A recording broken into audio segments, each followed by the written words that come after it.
వాస్తురీత్యా మీ ఇంట్లో ఉన్న ఎలాంటి నెగిటివ్ ఎనర్జీకైనా క్షణాల్లో రెమెడీ ఇవ్వబడును. మీ ఇంటికి ఎలాంటి డ్యామేజ్ లేకుండా తక్షణమే పూర్తి పరిష్కారం. నమస్తే, welcome to Suman TV. IBomma రవికి సంబంధించి ఒక లేటెస్ట్ అప్డేట్. ఐబొమ్మ రవికి కస్టడీకి ఇచ్చింది నాంపల్లి కోర్టు. 5 రోజుల పాటు కస్టడీకి ఇచ్చింది. సో 5 రోజుల పాటు పోలీసులు ఇంట్రాగేట్ చేయబోతున్నారు. ఇప్పుడు ఐబొమ్మ రవి కేసుకు సంబంధించి ఒక కొత్త సంచలనం. ఐబొమ్మ రవిని నేను బయటకు తీసుకొస్తాను అని లాయర్ సలీం ఒక ప్రకటన చేశారు.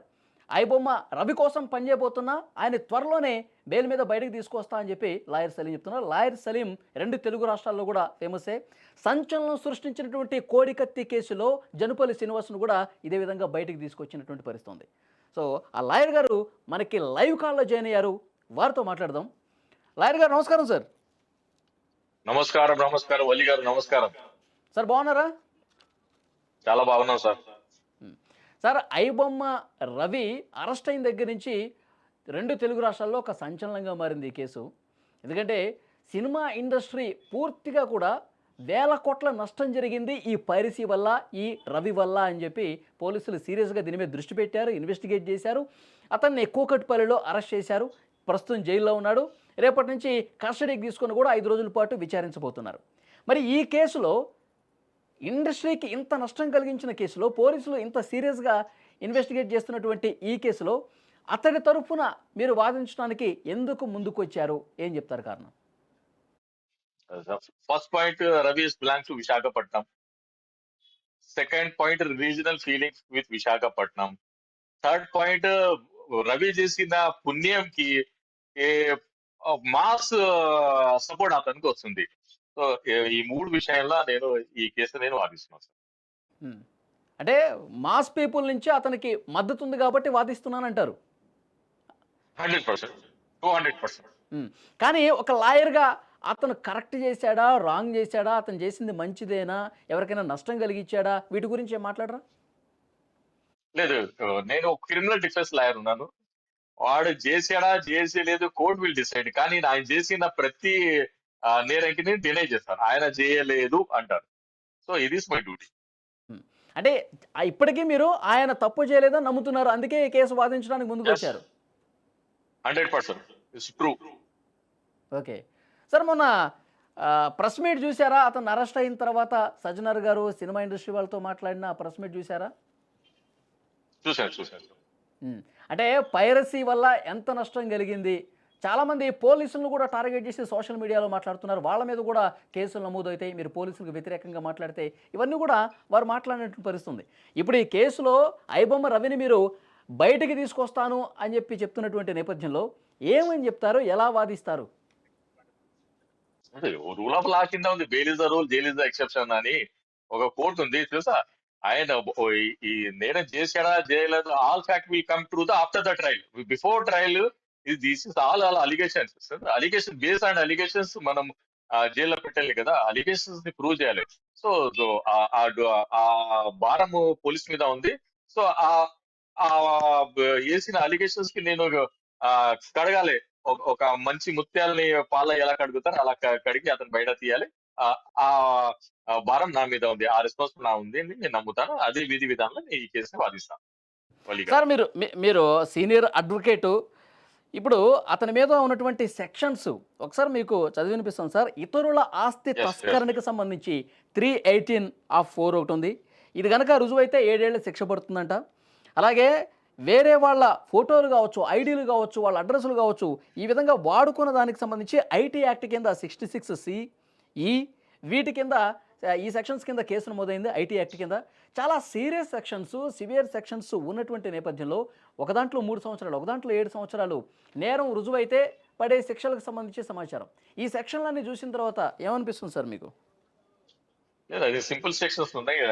పెద్ద కేసు, పెద్ద సెక్షన్స్ కాదు. అది సింపుల్ గా దాన్ని ఆ కేసులో మనం అక్విటల్ చేస్తాం. అది నమ్మకం నాకు ఉంది. ఆ నమ్మకం చేసి చూపిస్తాం సార్. ఇప్పుడు కాపీరైట్ యాక్ట్ కరెక్ట్. కానీ చెప్పేది ఏముంది అంటే, ఇప్పుడు మీరు చెప్పారు కదా, పోలీసు ప్రెస్ కాన్ఫరెన్స్ లో 22,000 crore వాళ్ళు ఇది చేశారని. కానీ అది ఇదే మాస్ పీపుల్ అంటున్నారు 23,000 crores మాకు దానం ఇచ్చాడు మహానుభావుడు అని ప్రజలు అతనికి హీరో వర్షిప్ చేస్తున్నారు. దానికి ఏమంటారు మీరు చెప్పండి? సరే ఈ కేసు వాదించడానికి ముందుకొచ్చిన తర్వాత ఎవరన్నా మిమ్మల్ని అప్రోచ్ అయ్యారా? ఎవరన్నా మిమ్మల్ని మీతో మాట్లాడారా? లేదు లేదు. మీడియాని మాట్లాడుతూ వాళ్ళ ఫాదర్ మాట్లాడాడు. నేను రేపు వెళ్లి అతనితో కూడా మాట్లాడాలి. ఆహ్, ఎవరు మన ఐబొమ్మ రవితో. సో, నా ఫ్రెండ్ శ్రీకాంత్ దీన్ని ఫాలో అప్ చేస్తున్నాడు. సో, ఆహ్, రేపు నేను వెళ్ళిన తర్వాత ఈ పోలీస్ కస్టడీలో కూడా మన సమక్షంలో విచారించాలి కదా! సో, దాన్ని మనం ప్రొటెక్షన్ చేద్దాం. అతనికి మా సమక్షంలోనే విచారించాలి. విధి విధానాల్లో మనం ఫాలో అవుతాం సార్ ఈ కేసు. రవి వాళ్ళ ఫాదర్‌తో మాట్లాడారా మీరు? రవి వాళ్ళ ఫాదర్‌తో మాట్లాడాను. చాలా మంచిగా మాట్లాడాను. చాలా చక్కగా మాట్లాడారు. ఈరోజు హ్మ్. కూడా నేను ఫోన్ చేసి కూడా అడిగాను ఆయనకి భోజనం చేశారా లేదా బాబాయ్ గారంటే, లేదు కొడుకు చేస్తున్నాను నేను. భోజనం పెరుగన్నం తింటున్నాను అది ఇది అన్నారు. సో, ఇది చేశాను. ఈ కేసు అడిగాను. గురించి ఏమన్నా మాట్లాడారా వాళ్ళ ఫాదరు?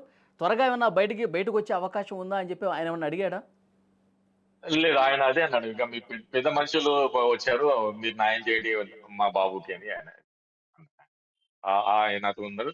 మీరు మహానుభావుడు మీరు వచ్చి ఆ కేసు వాదిస్తా అన్నారు. చాలా నేను హ్యాపీ ఫీల్ అయ్యానని ఆయన అన్నారు. ఆయన గతంలో గూడా మాట్లాడారు. అంటే ఆయన రవి అరెస్ట్ అయిన తర్వాత గూడా మీడియాతో మాట్లాడారు. నాకు తండ్రి కొడుకుల మధ్య బంధం సరిగ్గా లేదని అర్థమవుతుంది ఆయన మాటలను బట్టి. ఎప్పుడో ఒకసారి ఫోన్ చేస్తాడు. అసలు ఈ పనులు చేస్తున్నాడని గూడా నాకు తెలీదు. ఇంత సంపాదించాడని గూడా నాకు తెలీదు. మేము మేము చూపించిన అమ్మాయిని గూడా అతను పెళ్లి చేసుకోలేదు. వేరే ప్రేమించి పెళ్లి చేసుకున్నాడు. విడాకులయిపోయినాయి. చాలా అసంతృప్తిగా మాట్లాడిన పరిస్థితుంది. ఇప్పుడు మీరు కలిసినప్పుడు ఎలాగైనా బయటికి తీసుకురండి నా కొడుకుని అన్నాడా? యెస్. ఎలా ఉంటదంటే అజంప్షన్ ఎలా ఉంటది? అనుమానం ఎలా ఉంటదంటే, ఇప్పుడు ఆ కొడుకు మీద కేస్ పెట్టారు. నా మీద కూడా పెడతారేమని ఆ భయంతో ఆ మాటలు చెప్పాడు ఆయన. కానీ ఆ నేను మాట్లాడిన తర్వాత నేను ఇచ్చిన కాన్ఫిడెన్స్ తర్వాత ఆయనకి ఒక బలం వచ్చింది. సో, బలం వచ్చిన తర్వాత ఆయన వర్షన్ చేంజ్ చేశాడు. నేను నమ్ముతాను. ఓకే. రవిని ఎప్పుడు కలవబోతున్నారు సార్? రేపు కలుస్తాను సార్. రేపు maximum I will try to meet him tomorrow. So, ఫర్దర్‌గా ఏముంటది ఆల్ మీడియా మా ఫ్రెండ్స్ కస్టడీకి తీసేసుకున్నారు గదా! పోలీసులు కస్టడీలో ఉంటారు. మీరు కలిసే స్కోప్ అదే. ఉంటుందా? లేదు. పోలీస్ కస్టడీలో ఇస్తే లాయర్ సమక్షంలోనే విచారించాలి. 41 డి సిఆర్‌పిసిలో అది ప్రొవిజన్ ఉంది. మా సమక్షంలో ఇది విచారించాలి. మరి థర్డ్ డిగ్రీ యూజ్ చేయరాదు. అతనికి ఏమంటారు పెయిన్‌ఫుల్‌గా ఇది చేయరాదు. ఇంటరాగేషన్ చేయరాదు. అతనికి టైమ్ టు టైమ్ భోజనం ఇయ్యాలి. మంచి వెంటిలేషన్‌లా పెట్టాలి. గౌరవంగా మాట్లాడాలి. అబ్యూస్ లాంగ్వేజ్ యూజ్ చేయరాదు. వేరే ఏమంటారు ఇల్ ట్రీట్మెంట్ చేయరాదని రూల్ ఆఫ్ లా ఉంది. ప్రతి 48 అవర్స్‌కి హాస్పిటల్‌కి కూడా చూపించాలి. అది రూల్ ఆఫ్ లా ఉంది. ప్రొసీజర్ ఆఫ్ లాలో అది ఉంది. అంటే చెప్పండి సార్. కోర్ట్ నుంచి ఆ పర్మిషన్ వచ్చిందా లాయర్స్‌కి? అ అదే. నేను ఇప్పుడు చూడాలి. ఇప్పుడు మీరు మాట్లాడతాం కదా! ఆఫ్టర్ మీతో డిబేట్ అయిన తర్వాత నేను మాట్లాడి నేను అప్డేట్ అయితాను సార్. అది కండిషన్ 100% ఉంటదది ఆర్డర్‌లో. ఓకే. ఇప్పుడు బిఎన్ఎస్ యాక్ట్ కింద, ఐటీ యాక్ట్ కింద ఈ సెక్షన్స్ అన్నీ చూసిన తర్వాత ఇప్పుడు బెయిల్ రావటానికి ఎంతవరకు అవకాశం ఉంది? ఒకవేళ వస్తే ఎన్ని రోజుల్లో అతను బయటకొచ్చే అవకాశం ఉంది సార్? వస్తే 1 వీక్‌లోనే రావాలి. ఎందుకంటే అన్ని బెయిలబుల్ కేసులున్నాయి. పెద్ద ఆహ్, కేసు లేదు. ఎందుకంటే దాంట్లో death penalty and life imprisonment లేదు కదా! అప్ టు 7 ఇయర్సే ఉంది. హరీష్ కుమార్ గైడ్‌లైన్స్ కింద 7 ఇయర్స్ పనిష్మెంట్ ఉన్న ఆహ్, ఆహ్, కేసుల 41 నోటీస్ ఇచ్చేసి కేసుని విచారించాలి. కానీ ఇది సోషల్ మీడియా వల్ల హైప్ అయింది. సో, దానివల్ల పోలీసు పబ్లిక్ ఇంట్రెస్ట్ కింద వాళ్ళు ఇది జైలుకి పంపించారని నేను నమ్ముతున్నాను. హ్మ్. ఇప్పుడు 7 ఇయర్స్ ఉన్నా గాని అది బెయిల్ వచ్చే సెక్షన్సే. 100% సెక్షన్. Bailable section. అన్ని బెయిలబుల్ సెక్షన్. ఆ! Bailable sections. ఓకే. సార్ ఇప్పుడు సినీ ఇండస్ట్రీ చాలామంది ఇప్పుడు మాట్లాడుతా ఉన్నారు. తీరని నష్టం చేశాడు రవి. ఇలాంటి వాళ్ళని ఉపేక్షించే పరిస్థితి లేదు. అసలు జైలు నుంచి బయటికి రావద్దు. అంత నష్టపోయాం రవి వల్ల అని చెప్పి సినిమా ఇండస్ట్రీ వాళ్ళు మాట్లాడుతున్నారు. పోలీసులకి హ్యాట్స్ ఆఫ్‌లు చెప్తున్నటువంటి పరిస్థితి ఉంది. మరి ఈ నేపథ్యంలో మీరు అతన్ని బయటికి తీసుకొస్తాను, సేఫ్‌గా తీసుకొస్తాను, అతడిది తప్పు లేదని చెప్పి నిరూపిస్తాను. ఈ మాటలు మాట్లాడుతున్న నేపథ్యంలో ఇండస్ట్రీ మిమ్మల్ని ఏమైనా టార్గెట్ చేసే అవకాశం లేదా? లేదంటే పోలీసుల నుంచి మీరు వాదించొద్దు, మీరు కేస్ టేకప్ చేయొద్దు, ఇలాంటి ఒత్తిడికి గురయ్యే పరిస్థితి ఏమి లేదంటారా? లేదు అస్సలు కోడికత్తి కేసులన్నీ రాలేదండి. ఈ కేసులో ఎలా వస్తదో చెప్పండి మీరు. అదేదో సీఎం జగన్మోహన్ రెడ్డికి సంబంధిత ఉంటే కూడా రాలేదు. సో అలా కాదు. సమాజంలో చాలా ఆ, ఏమంటారు, ఒక టాలరేట్ మెచ్యూర్డ్ సమాజం ఉంది. అలా ఎవరు అలా చేయరు. అలా చేస్తే కూడా వాళ్ళు ఏమంటారు, కాన్సిక్వెన్స్ ఉంటది కదా, అది ఫేస్ చేయడానికి భయపడతారు. అలా ఎవరు చేయరు. ప్రతి ముద్దాయికి ఒక అడ్వకేట్ కావాలి. అది రూల్ ఆఫ్ లా. అది ఆర్టికల్ 20 క్లాస్ 1 కింద ఒక ముద్దాయికి లాయర్ కావాలి. అది రాజ్యాంగంలో ఉన్న ఇది పవర్ అది. రాజ్యాంగం అబౌట్ ఆల్ మ్యాటర్స్. దాని కింద అన్ని సెక్షన్స్ ఉంటాయి. బిఎన్ఎస్ దాని కింద ఉంటది. బిఎన్ఎస్ఎస్ కూడా దాని కింద ఉంటది అని నేను మీకు వాయా మీడియా చెప్పాను. సార్ ఇప్పుడు బిఎన్ఎస్ సెక్షన్స్, ఐటీ సెక్షన్స్ చాలా చాలా సింపుల్, ఇవి ఈజీగా బయటకు తీసుకొస్తానని చెప్పి చాలా ధీమాగా చెప్తున్నారు మీరు. ఈడీ కూడా ఎంటర్ అయ్యే అవకాశం ఉందని చెప్పి ఒక పెద్ద ఎత్తున చర్చ వినిపిస్తుంది. ఎందుకంటే ఇతను 20% ఈ పైరసీ వల్ల సంపాదించాడు, 100 కోట్ల రూపాయలు. 80% బెట్టింగ్ యాప్స్, యాడ్స్ వల్ల తీసుకున్నాడు, 100 కోట్ల రూపాయలు సంపాదించాడు. ఇవంతా అక్రమ సంపాదన అని కూడా ఒక వార్త వస్తుంది. ఈడీ ఎంటర్ అయితే గనక, ఈడీ సెక్షన్స్ పెడితే గనక అప్పుడు ఏం చెప్తారు? లేదు, ఈటీ సెక్షన్ పెడితే ఇంకా 6 మంత్ వరకు బెయిల్ రాదు. అది ఎందుకంటే ఆల్రెడీ జగన్మోహన్ రెడ్డి, కవిత గారు, అరవింద్ కేజ్రీవాల్ ఢిల్లీ సీఎం ఫేస్ చేశారు కదా. దాంట్లో అంత ఈజీ జాబ్ కాదు. బిఎన్ఎస్ఎస్, ఐపీఎస్, ఐటీ యాక్ట్ ఉంటే ఇమీడియట్ బెయిల్ వస్తుంది. దాంట్లో అంత ఇది లేదు. కానీ ఇది ఎన్ఫోర్స్మెంట్ డైరెక్టర్ ఒకసారి ఇది అయితే చాలా, అది స్పెషల్ యాక్ట్. అది NDPS act, money laundering act, అది చాలా స్పెషల్ యాక్ట్. దాంట్లో బెయిల్ వచ్చేది చాలా తక్కువ ఛాన్స్. ఇప్పుడు ఇప్పుడు ఇప్పుడు మీరు వారికి రవి తరఫున వాదించడం కావచ్చు, బెయిల్ పిటిషన్లు వేయడం కావచ్చు, ఈ ప్రాసెస్ అంతా జరిగేలోపు ఈడీ ఎంటర్ అయిపోయి సెక్షన్స్ నమోదు చేస్తే మీకు కూడా కష్టం అవుతుంది అనుకుంటా. అంటే కష్టం, చాలా కష్టం. ఇప్పుడు ఇప్పుడు కోడికత్తి కేసు పోలీసులు తీసుకున్నారు, సిట్ కు విచారించి, దాని తర్వాత ఎన్ఐకి వెళ్ళింది. ఎన్ఐ తర్వాత మనం 6 మంత్ల బెయిల్ తెచ్చేసాం అతనికి. మరి ఎన్ఐ వెళ్ళి హైకోర్టు అప్రోచ్ అయితే బెయిల్ క్యాన్సిల్ అయింది. మరి క్యాన్సిల్ అయిన తర్వాత, హైకోర్టు క్యాన్సిల్ అయిన తర్వాత కింద కోర్టు బెయిల్ ఎన్ఐకి భయపడవు. మరి అదే హైకోర్టు బెయిల్ ఇచ్చేసింది. హైకోర్టు ఇచ్చిన తర్వాత మరి అదే ఎన్ఐ సుప్రీంకోర్టుకు వెళ్ళింది క్యాన్సిలేషన్. సో సో అంతవరకు ఉంటది. అంటే ఒక ఏమంటారు, ఒక వ్యవస్థ, ఒక సంస్థ. అంటే it is not a simple వ్యవస్థ కదా. పోలీస్ అంటే చాలా ఏమంటారు, మంచోళ్ళు. కానీ ఈడీ అలా కాదు. వాళ్ళు వెల్ క్వాలిఫైడ్ గా ఉంటారు. వాళ్ళు వాళ్ళ ఫోర్స్ యూజ్ చేస్తారు. సో జైల్లో పెట్టాలని వాళ్ళు చాలా గట్టిగా కోర్టుకి కన్విన్స్ చేస్తారు.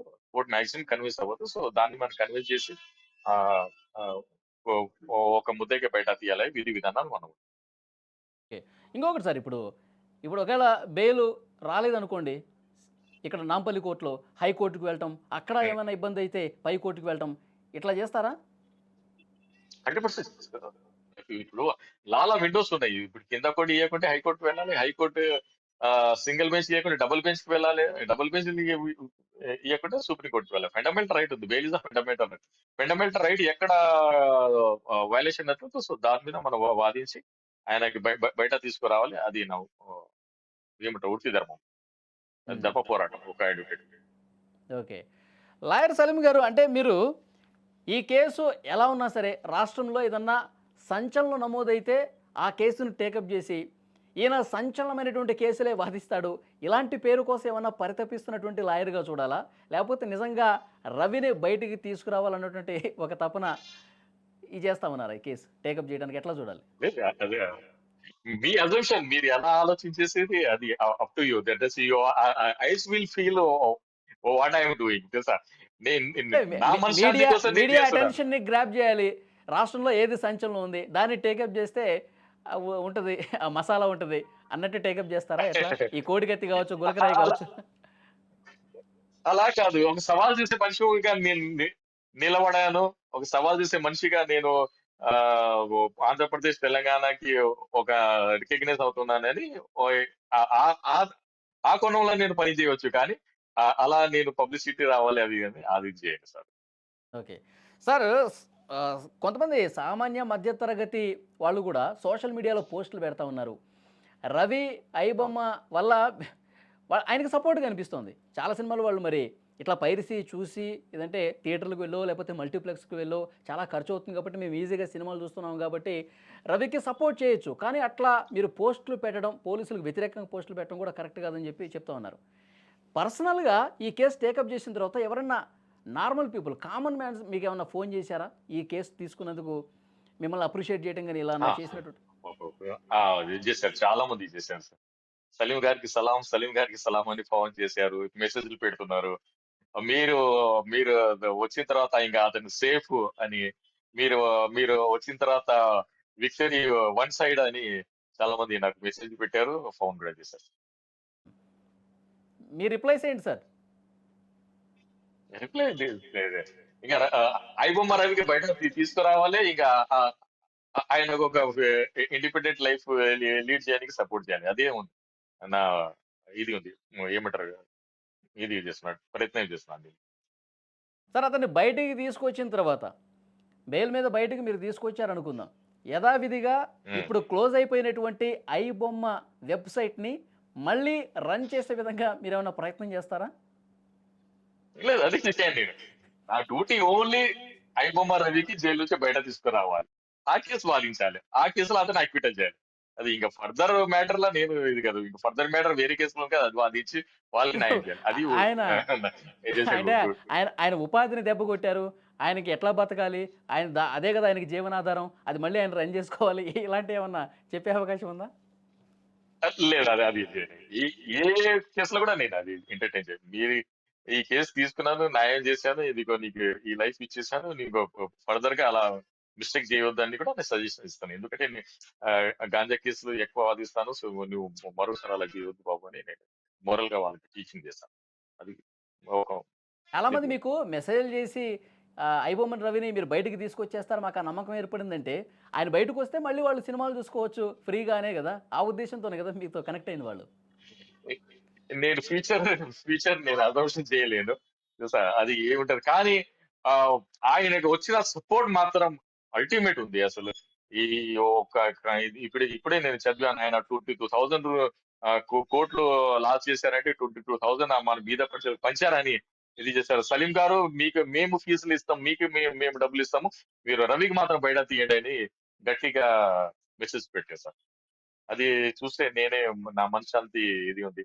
నాకు ఆ మెసేజ్ చదివిన తర్వాత నాకు ఇంకా ఉత్సాహం వచ్చింది ఈ కేసు మీద. కానీ అతను చేసినటువంటి నష్టం చట్టానికి విరుద్ధంగా, నిబంధనలకి విరుద్ధంగా అతను వ్యవహరించినటువంటి దాన్ని చూడలేదా మీరు? లేదు, ఇప్పుడు అదే కదా, ఇప్పుడు రాబిన్ హుడ్ ఏంటంటే టాలీవుడ్ రాబిన్ హుడ్ దొంగతనం చేసి ఫిల్మ్స్ బీద పడుచులకు పంచాననే కదా.